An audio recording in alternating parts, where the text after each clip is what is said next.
Assalamualaikum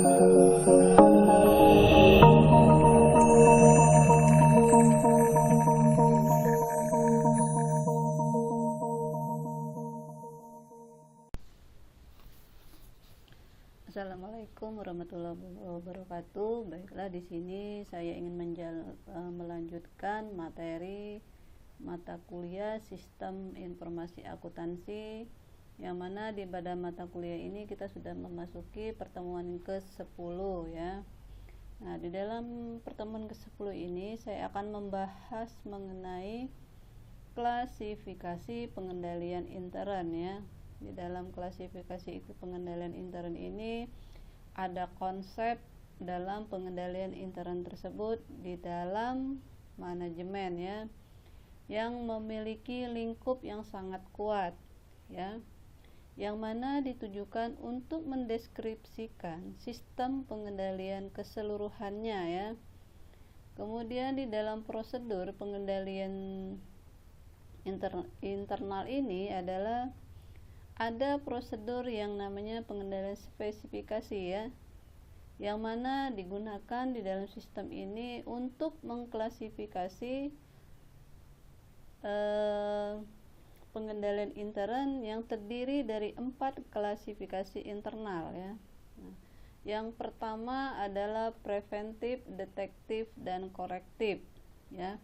Di dalam pengendalian preventif ini adalah yang mana untuk menahan masalah sebelum terjadi. Artinya di sini pengendalian preventif ini menghindari terjadi hal-hal masalah yang terjadi ya. Jadi sebelum terjadi mereka sudah persiapan dulu untuk mengendalikan preventif ini. Kemudian mengangkat personil ya, mengangkat personil yang berkualitas tinggi. Kemudian memisahkan tugas karyawan dan staf seluruhnya secara efektif. Supaya apa? Untuk mengendalikan akses fisik secara aset, fasilitas, informasi ya. Di dalam pengendalian preventif ini artinya mengangkat suatu karyawan yang mempunyai skill yang baik ya, ataupun yang sesuai ya, untuk menghindari terjadinya masalah di kemudian hari ya. Jadi sebelum terjadi itu makanya diterapkan yang namanya pengendalian preventif. Kemudian pengendalian detektif ya. Pengendalian detektif ini adalah menemukan masalah yang akan muncul ya.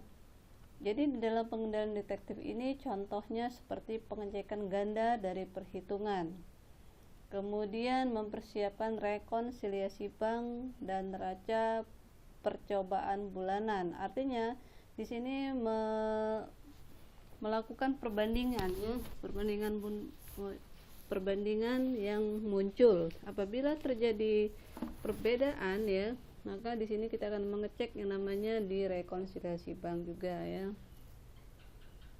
Kemudian di pengendalian korektif, yang mana pengendalian korektif ini adalah memecahkan masalah yang ditemukan ya. Artinya sering sekali terjadi hal-hal masalah yang ditemukan di dalam sistem akuntansi tersebut ya. Makanya dengan adanya pengendalian korektif ini fungsinya adalah untuk memecahkan masalah ya, masalah yang timbul di dalam pengendalian detektif ya. Nah, pengendalian detektif tersebut ya, ada 3 prosedur yang diambil. Yang pertama adalah mengidentifikasi penyebab suatu masalah, mengkoreksi kesalahan dan kesulitan yang dihasilkan, memodifikasi sistem sehingga masalah di masa yang akan datang dapat diminimalkan ataupun dihapus. Artinya dengan adanya ketiga prosedur diambil ini melalui pengendalian detektif, segala masalah itu bisa diselesaikan ya, ataupun mengkoreksi kesalahan, kemudian bisa dikurangi dengan cara meminimalkan masalah tersebut ya. Nah, di sini ada yang namanya pengendalian umum dan pengendalian aplikasi. Ya, saya bahaskan dulu mengenai pengendalian umum. Pengendalian umum dirancang untuk menjamin bahwa lingkungan pengendalian organisasi adalah stabil dan dikelola sehingga untuk menghasilkan efektivitas dalam mengendalikan aplikasi tersebut. Kemudian pengendalian aplikasi, pengendalian aplikasi ini digunakan untuk supaya mencegah, mendeteksi dan mengoreksi kesalahan ketidakaturan di dalam transaksi ketika pada saat memproses.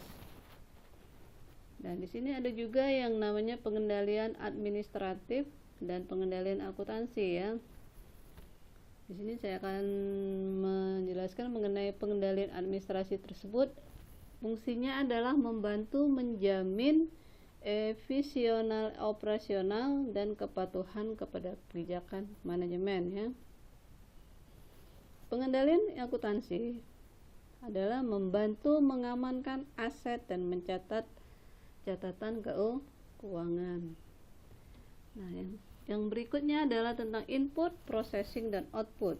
Pengendalian input dirancang supaya data yang didapat supaya akurat, valid, dan dibenarkan dimasukkan ke dalam sebuah sistem. Misalnya di sini contohnya ya, program dapat diprogramkan untuk menolak payroll input.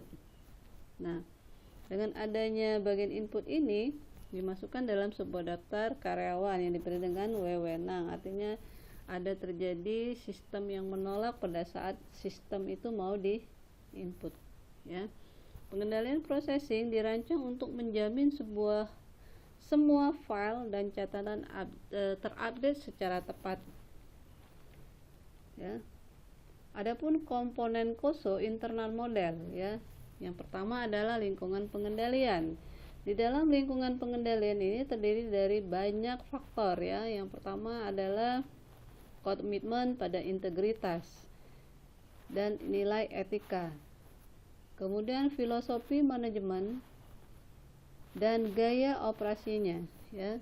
Struktur organisasi, komite audit dan dewan direksi, metode dari perolehan kekuasaan dan tanggung jawab, dan yang terakhir adalah kebijakan sumber daya manusia dan praktek-prakteknya.